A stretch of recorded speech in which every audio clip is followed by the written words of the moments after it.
Graça e paz, amados do Senhor, bem-vindo ao nosso encontro semanal. E deixa eu te dizer algo, vai até o final porque eu estou acrescentando detalhes que não estão na revista, nem na revista dos professores, ok? Antes de entrar na lição de hoje, eu quero falar um pouco sobre a lição passada. Nós falamos na semana passada sobre os livros de Samuel, e ali nós vimos o contexto histórico. Nós falamos sobre a autoria e a data, falamos sobre a teologia do livro de Samuel e fechamos a lição falando de Samuel como um divisor de águas.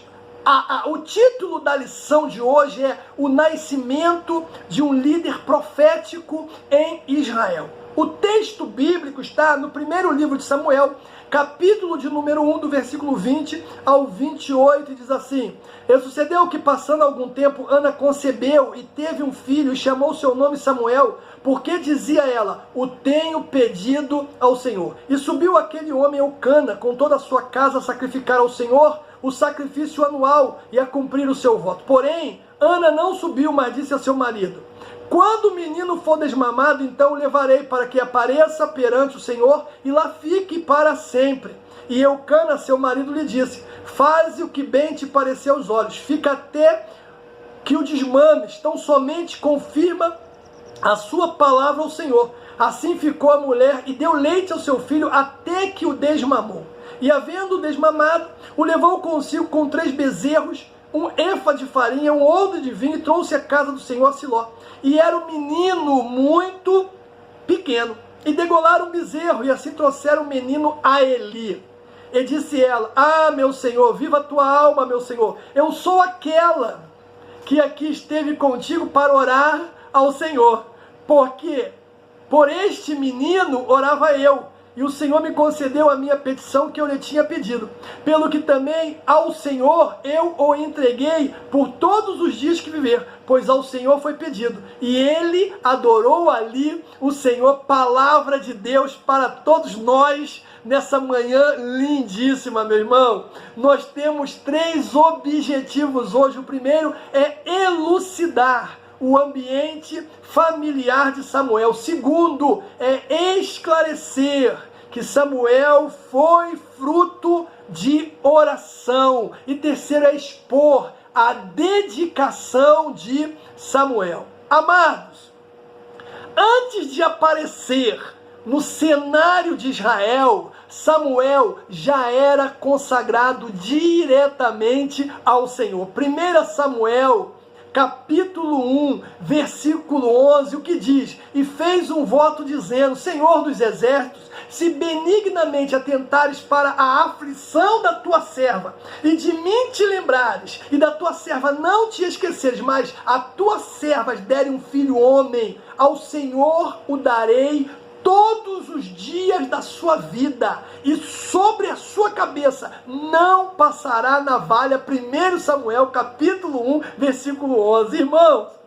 vamos combinar o seguinte: Samuel tinha tudo a seu favor para ser o que foi. Sabe por quê? Primeiramente, ele foi fruto da oração da sua mãe. Segundo, depois na juventude, ele passou a ser discipulado pelo sacerdote Eli, morando no santuário central. Outra coisa, Samuel era constante na casa do Senhor e por isso foi grandemente abençoado. Sabe qual é o meu objetivo?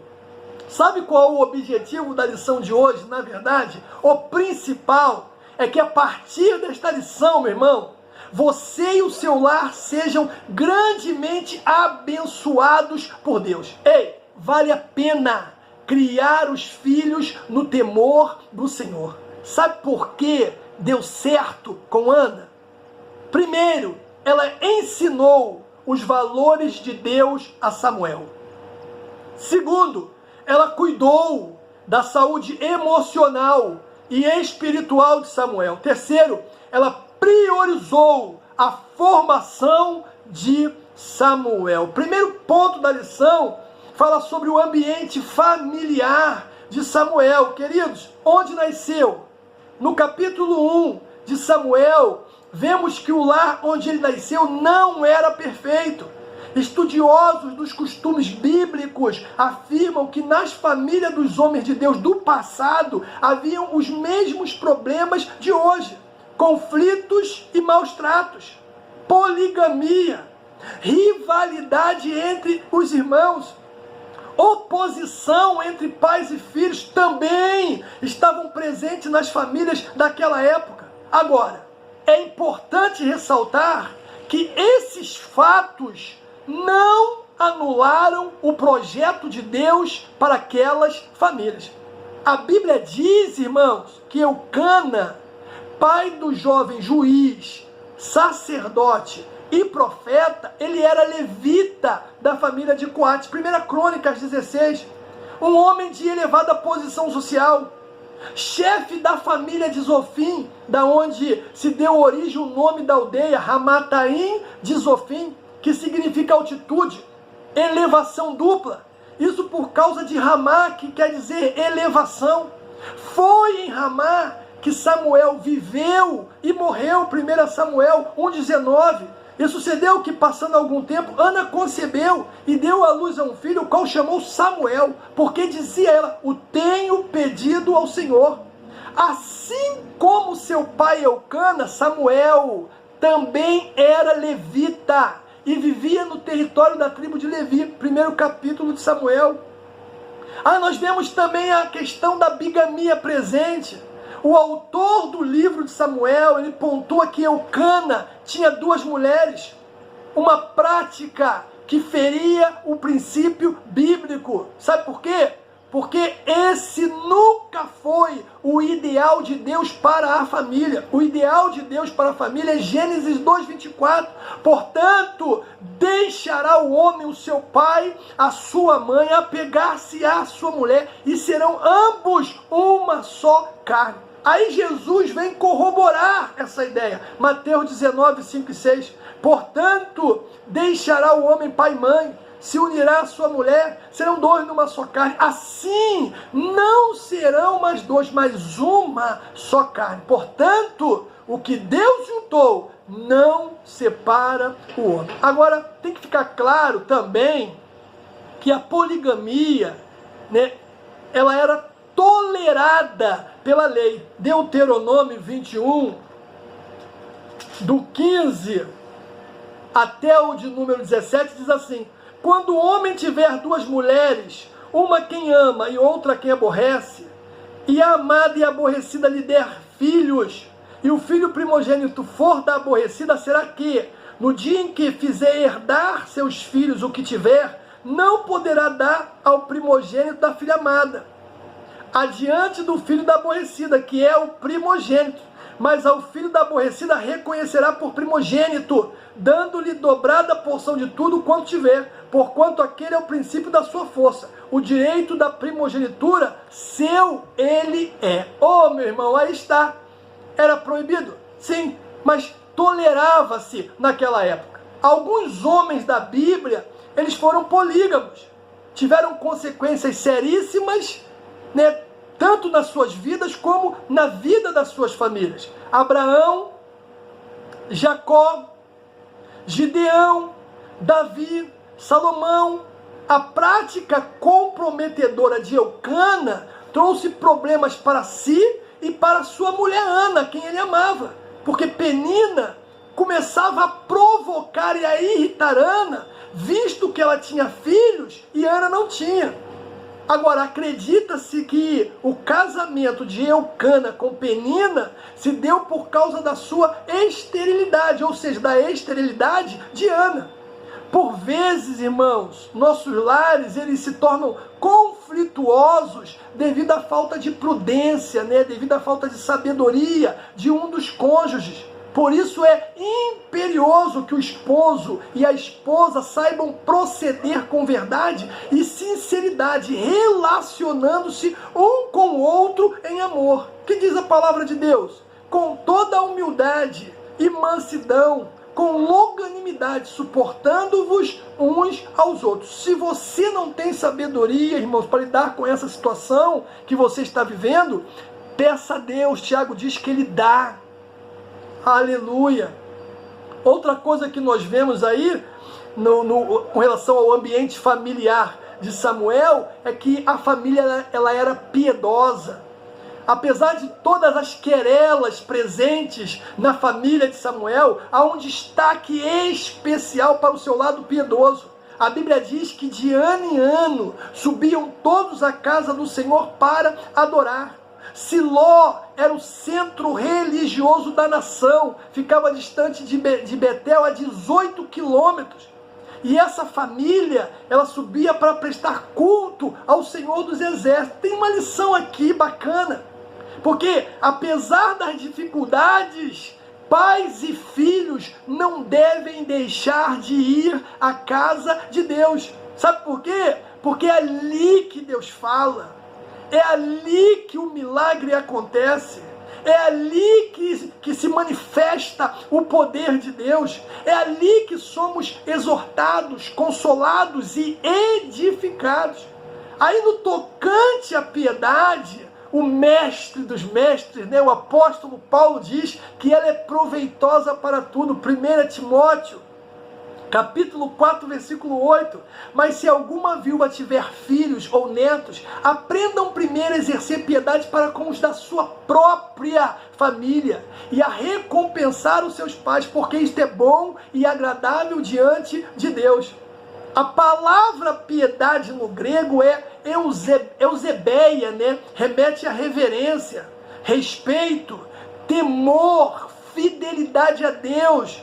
Assim, se no lar existe verdade, piedade, não haverá desrespeito aos pais, nem abandono dos filhos em sua velhice.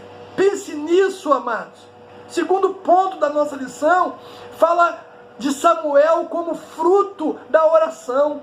E aí não dá para deixar passar, irmãos, um ponto que é sensacional: a humildade de Ana. Mulher forte, firme, decidida.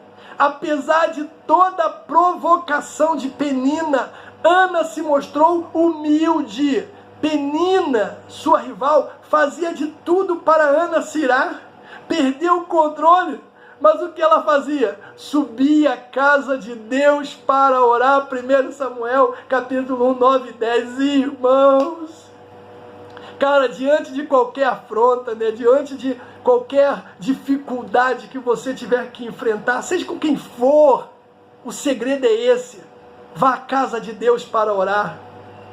Exemplo, irmão, de uma mulher cristã, espiritual. Sabe por quê? Porque uma mulher cristã espiritual sempre busca sabedoria para proceder com prudência, como mulher piedosa, como diz Provérbios 31:30. Enganosa é a beleza e vã a formosura, mas a mulher que teme ao Senhor, assim será louvada. Veja que ela evita responder aos ataques de Penina. A mulher madura e espiritual é assim. O crente maduro e espiritual age dessa forma. Ele evita responder aos ataques dos outros, mas se dirige à pessoa certa, derramando o seu coração diante daquele que pode resolver. 1 Samuel 1, 12 e 13. E sucedeu que, perseverando ela a orar perante o Senhor, Eli a observou. Porquanto Ana em seu coração falava, diz o texto, só se movia os seus lábios, porém não se ouvia a sua voz. Isso era um sinal claro de como ela estava amargurada em sua alma. Era muito claro. Irmãos, toda a situação na qual vivia fez com que sua alma tivesse grande amargura. Ela ficou frustrada, ficou desapontada, ficou. No santuário, diz a palavra que ela apenas orava com os lábios, o que não era comum entre os hebreus. Por isso, Eli pensou que ela estivesse embriagada. Qual a lição que nós tiramos daqui? Irmãos, preste atenção nisso. Primeira coisa que eu observo nesse momento é que ela, Ana, tinha uma clara visão do seu problema. Ana conhece a si mesma. E deixa eu te dizer algo. Você precisa ter conhecimento claro daquilo que te incomoda para apresentar ao Senhor e para poder se defender. Ela possuía uma vida de oração ativa. Isso aguçava os seus sentidos espirituais. Olha o que diz Efésios 6, 12 e 13.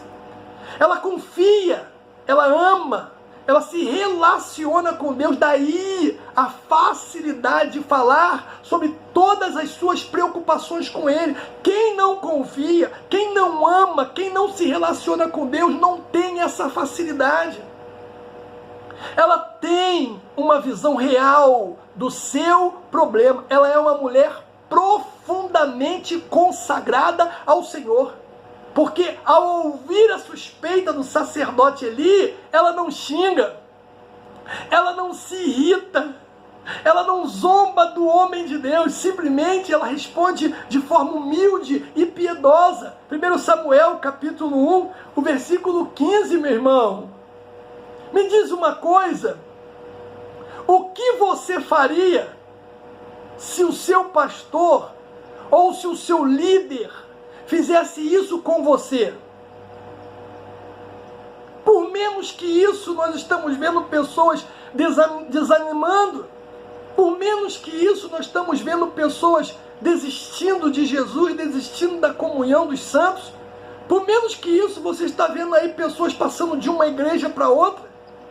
Por menos que isso, pessoas estão se juntando, formando bando, quadrilha, para destituir liderança.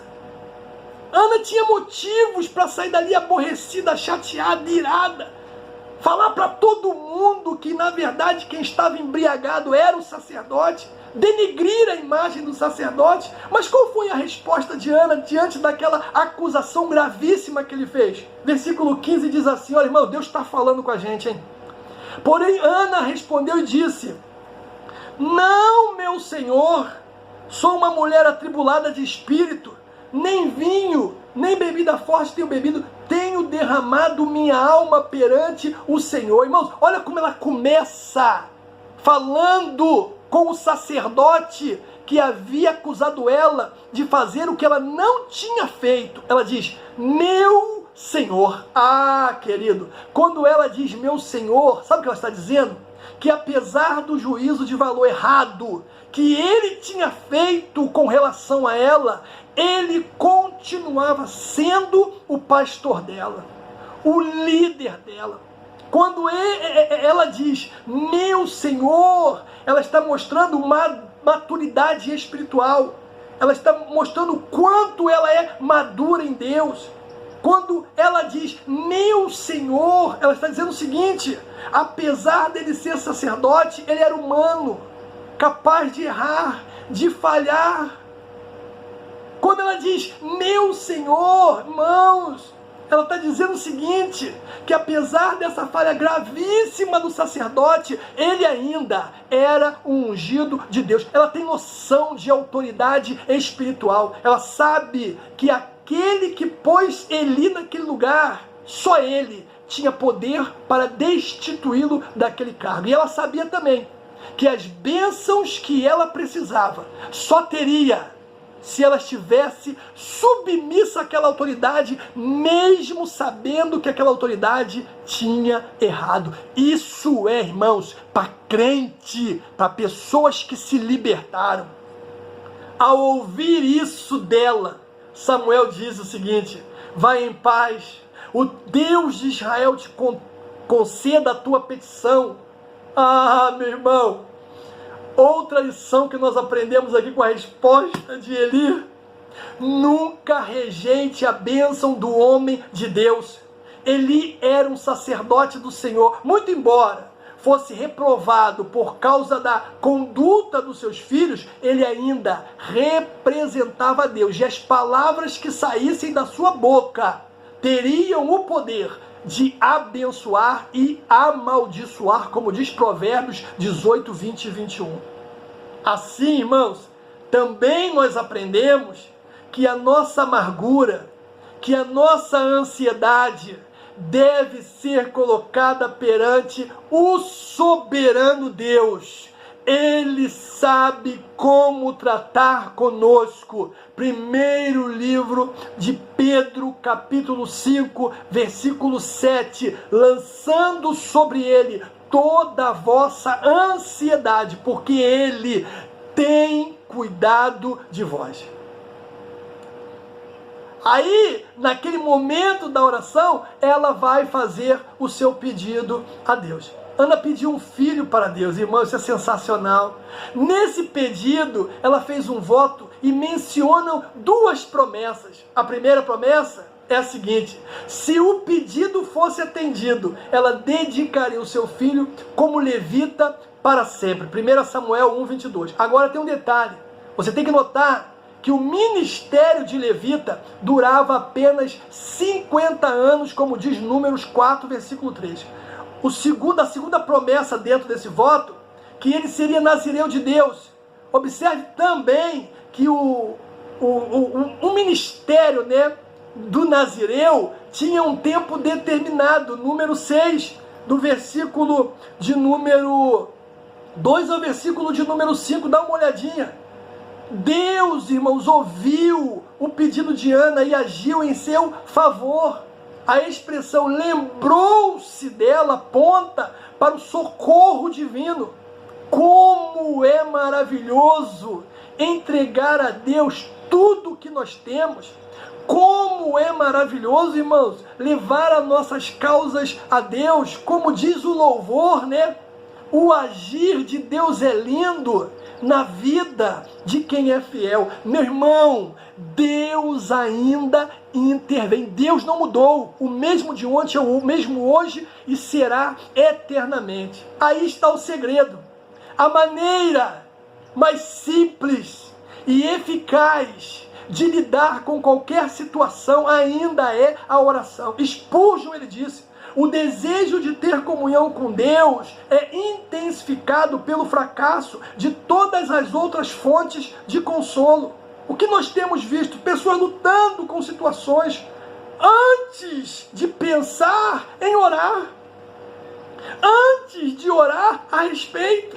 Reclamam, murmuram, contam para os amigos, mas não falam com Deus.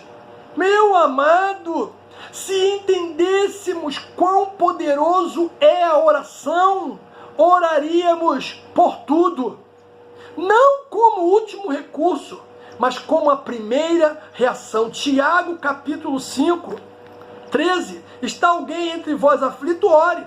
Está alguém contente? Cante louvores. Está alguém entre vós doente? Chame os presbíteros da igreja e orem sobre ele, ungindo-os com azeite em nome do Senhor, e a oração da fé salvará o doente, e o Senhor o levantará. E se houver cometido pecado, lhe serão perdoados. Ou seja, em outras palavras, ele está dizendo o seguinte: está com problema, meu irmão? Ore. Está com necessidade? Ore. Alguém feriu os teus sentimentos? Ore. Está ofendido? Ore. Está doente? Ore. Está pensando em desistir? Ore. Está desanimado? Ore. Não sabe o que fazer, meu irmão? Ore a Deus. Aleluia. Foi isso que Ana fez. Aí o terceiro ponto fala da dedicação de Samuel. O nascimento de Samuel. Ela ora, Deus escuta e Deus responde. Aí vem Samuel. O nome Samuel é Shemuel. Entretanto, né, não é etimologicamente relacionado ao verbo pedir, embora diversos estudiosos tenham tentado explicar o seu significado, ou o significado de Samuel, interpretando como Deus ouve, né, fazendo referência à oração de Ana. Ana cuida de Samuel, desmama Samuel ali por volta de 3 a 4 anos. A Bíblia diz que ele cresce, ele é um menino forte e ele confia no Senhor. Aí chega a hora de cumprir o voto que ela tinha feito. É o cumprimento do voto. Uma vez que o menino alcançou a idade suficiente, Ana foi ao santuário e apresentou os materiais para o sacrifício. Eram 2. Primeiro, consistia em 3 bezerros, um efa de farinha e um odre de vinho. 1 Samuel 1:24. Esses elementos eram provavelmente designados a uma oferta pelo voto, tendo em vista o voto que ela fizera anteriormente. Se você for em Números, capítulo 15, do 8 ao 10, diz assim: quando preparares novilho para o holocausto ou sacrifício para cumprir um voto ou sacrifício pacífico ao Senhor, com o novilho oferecerás uma oferta de manjares de 3/10 de flor de farinha, misturada com metade de um rim de azeite. E de vinho para libação oferecerás a metade de um rim. Oferta queimada em cheiro suave ao Senhor. Aí está. Agora, a segunda oferta era mais valiosa, era mais extraordinária, era mais poderosa. Era, na verdade, aquela que ia mexer com o coração de Deus. Porque nós estamos falando do próprio Samuel. Ele seria a segunda oferta. E a Bíblia diz no versículo 24 que Ana o trouxe ao santuário e ofereceu ao Senhor. Irmãos, diz o texto que ela entregou ele aos cuidados de Eli. Samuel tornou-se um sacrifício vivo ao Senhor como resultado do gesto de Ana. Aí vem a dedicação de Samuel. Ana, ela lembra Eli. Esse texto é maravilhoso. Veja que não há nenhuma mágoa no coração dela. Ela não saiu da igreja. Ela continuou na mesma igreja, debaixo da autoridade do mesmo pastor. E ela foi lá e ela diz para ele: olha, eu estive aqui orando ao Senhor e disse que para que ele se lembrasse de mim. Aí o que Ana faz? Diz a palavra que ela dedica Samuel a Eli para o serviço no templo, devolvendo para Deus Todo-Poderoso. Era uma dedicação que irrevogável. Irmãos, como é bom, escute isso, quando os pais se dedicam às coisas de Deus e consequentemente mostram aos seus filhos na prática, uma vida de devoção sincera. Mas também tem uma lição que nós aprendemos aqui, importantíssima, sobre a conexão entre a adoração e o serviço. Olha só, Samuel era um presente de Deus. Sua vida foi caracterizada pelo contínuo serviço a Deus. Mesmo quando Samuel era um menino, o texto afirma que ele servia a Deus na presença de Eli.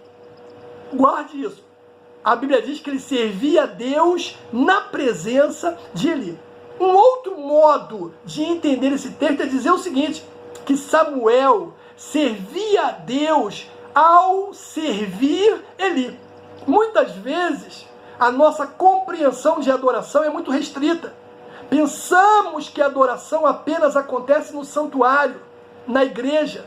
O exemplo de Samuel nos lembra que a nossa adoração também está ligada em cumprirmos as nossas funções na família, no trabalho, na escola, na igreja ou na vida cotidiana. Essa compreensão de adoração não se aplica somente aos adultos, mas às crianças, aos jovens também. Frequentemente os nossos filhos, eles têm o pensamento de que eles não podem fazer nada significativo para Deus até que fiquem mais velhos. Todavia, é importante que eles entendam que eles adoram a Deus quando obedecem aos pais. Veja isso, que coisa interessante. Como Samuel obedecia Eli e estava adorando a Deus, quando o filho obedece ao pai, está adorando a Deus. Quando os filhos se esforçam para irem bem nos trabalhos escolares, estão adorando a Deus.